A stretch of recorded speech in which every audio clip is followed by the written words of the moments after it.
And here we go for section 4. It's actually section 3 and 4.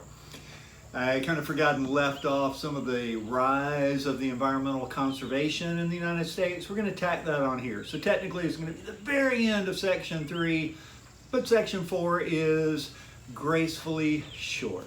So here we go. Rise of environmental conservation and protection in the United States.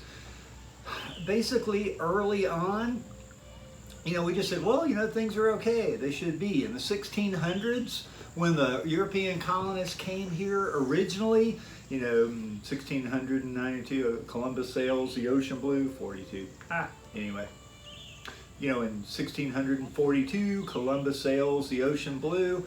Well, they came here and they considered the land and the resources here inexhaustible. It was just so much, so few people, and it was inexhaustible. Well, by 1864, a few names are going to come up here. George Perkins Marsh. He was one of the first that really was a founder of this conservation movement. He went, listen, it's not exhaustible. We're actually using things up. In the east, the cities, New York and et cetera, as people moved westward for more land and et cetera, they saw what was happening in the east as they moved west. We went, hey, it's not inexhaustible. We see what we've done back here. We need to instill some sort of protections, something. Then we have John Muir. He promoted a preservationist view. He said we should set aside wilderness land to be left untouched. This idea of wilderness, it should just be untouched. We're just going to protect it. Nobody goes in, nobody does. We just leave it as is. So that's a preservationist view. And then Guilford Pinchot and Teddy Roosevelt, president, promoted the conservationist view that we should manage these public lands to provide resources. Whether it's going to be places for logging, whether it was going to be, say, like Yellowstone, a national park, but people would go into it and see, once again, more of a conservationist. We want to conserve it for, our needs, what the needs are. So a preservationist view, preserve it, don't touch it, versus a conservationist view. Once again, kind of this worldview thing. How do you think we should handle the various resources? 1949, right around 1950s, obviously, Leopold laid the groundwork for environmental ethics. He published a Sand County Almanac. And this almanac was really one of these first environmental ethic kind of things. How we should act, how we should treat, what should we do? Should we or shouldn't we? Ethics about environmental. In 1962, Carson documented these harmful effects of pesticides, specifically DDT was one of these. And then in the 1970s. In the 1970s, the environment finally got some teeth. Prior to this, it was like, hey, you shouldn't litter. Hey, you shouldn't put waste directly into the river. But there were no laws to protect it. No law meant, hey, it's okay. I can do it.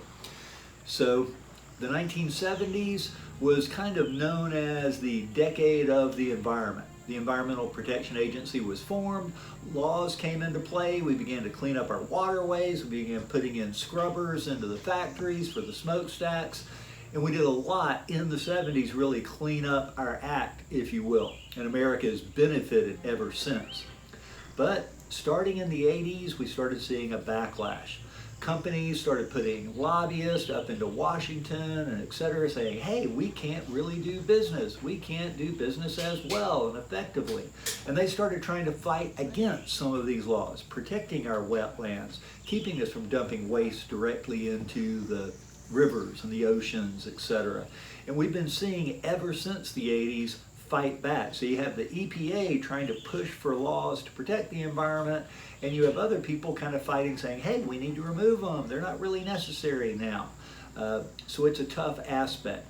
But the 70s are where the environment finally got some teeth. We made some progress, and as little as a decade later, people started pushing back against it. Once again, capitalism. If we want it, I should be able to get it. Doesn't always run in good terms with environmental ideas. All right, so here we are at the last section, 1.4. Thankfully, this one's a little shorter, so the rest of this video should go quicker. Here we go. Environmentally sustainable societies. How do we live sustainably? Well, we need to live off the Earth's natural income without depleting or degrading the natural capital. Like that old idea, I have $1 million in the bank guarantees me 5% a year, so that means I get $50,000 a year to live off of, and my million stays in the bank forever. As long as I don't spend more than $50,000 a year, I get $50,000 a year free every year. But if I take $60,000, my capital starts going down. Next year I don't even get $50,000, I only get $45,000. I take more, and pretty soon my capital's gone. So we need to find a way to live sustainably. If I can only get $50,000 a year, I gotta live on $50,000 a year. If the forest can only afford to sacrifice 30 trees a year, we can't take 35. We've got to live sustainably. How do we do that? Well, just like the biomimicry product with the gecko tape, we need to learn from nature. Pretty much most of what we do, nature takes care of. Now granted, the dog clothes itself with fur. I can't necessarily do that, but you get the idea. How is nature doing it? If we can more mimic how nature is doing it, solar, nutrient cycling, competing biodiversity, or allowing it to be there, the better off we'll be. We need to protect our natural capital. We can't waste resources. It's not that we can't use them, but we don't want to waste them. We need to recycle and reuse these non-renewable resources. You know, my coffee cup, the glass. Better to reuse my glass coffee cup over and over and over instead of getting a styrofoam cup that I use once and throw away. We want to recycle and reuse these non-renewable resources as much as possible. And we need to use our renewable resources at a rate slower than nature can replenish them. So if I am taking trees out of the forest, I need to do it at a rate the forest can supply. If I'm taking oxygen out of the air, I need to do it at a rate that nature can resupply. If I'm taking water out of the river, I need to only take so much that the water cycle is replenishing so that I don't dip into my capital. We need to incorporate harmful health and environmental impacts in market prices. All right, this just comes back to that economic full pricing. Whatever I buy needs to represent its real impact, not just what it costs to make it, but what it's going to cost for me to kind of use it as well. We need to prevent future ecological damage. Anywhere we can, we need to stop doing what's damaging the environment. And right now, we've even go back and we've got to do some repair for what has been. We need to find win-win solutions. I win, you win. We need to find ways to do it. Once again, the full cost pricing, there's a way to do it. Oh man, I don't want to pay that much more for it. Well, once again, change the way the taxes are done. I don't necessarily need to pay taxes just based on my wealth. I can pay taxes based on what I'm purchasing. So that way I make better choices. If gasoline is really $14 a gallon, then let it be $14 a gallon. Let me make decisions on what I'm going to do. More of us might drive an electric car, ride a bicycle, walk somewhere, hop on public, if that's the case. But make it real, let us accept responsibility to pass the earth on to future generations in a condition as good as or better than we inherited. My children's children's children need to have a world that they move into, which is not some dystopian future. If anything, it's a utopian future. I want it to be better than mine was. So these are just some of those aspects. We got to put the economics in place. We got to prevent and repair damage, find win-win solutions to everything, and accept responsibility and hand it over better than it should. That's one of my little family mottos. We leave it better than you found it. We go to a campsite, we try to leave it in better shape than we found it. We rent a house, we leave it in better shape than we found it. It's just a good principle of life. Environmental problems, they're complex, they're widespread, but it's not hopeless. It's not as simple as if we just do this one thing. The media and people have been fixated on silver bullets for so long, with COVID going on right now. Oh, if we just do this, it'll fix it. It's not just this. It's a complex problem, and it's going to take complex solutions. And typically, it's going to be a lot of things. With COVID, and I realize this will date the video for years to come, but it's not just wearing a mask or not wearing a mask. It's the whole thing. It's keeping 6 feet away. It's wearing a mask to keep somebody else from getting it. Wearing a mask isn't helping me, it helps you. It keeps me from breathing into your space.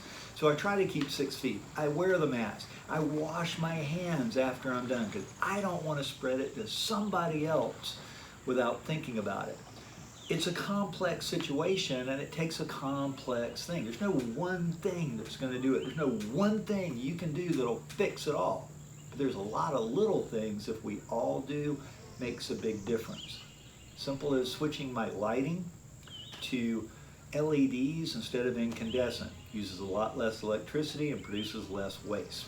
It's a simple thing, but we can all do it. And also, significant social change can happen a lot more quickly than most people believe.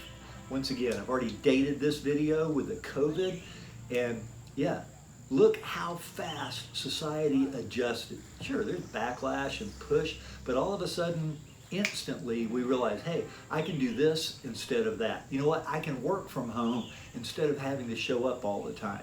And some businesses very quickly realize, you know what? Some of you can do your job just as effectively, if not even more effectively, at home than coming inside every day. So we change the way we do things. In my time frame, the ozone hole was something we made an adjustment to. We stopped using fluorocarbons.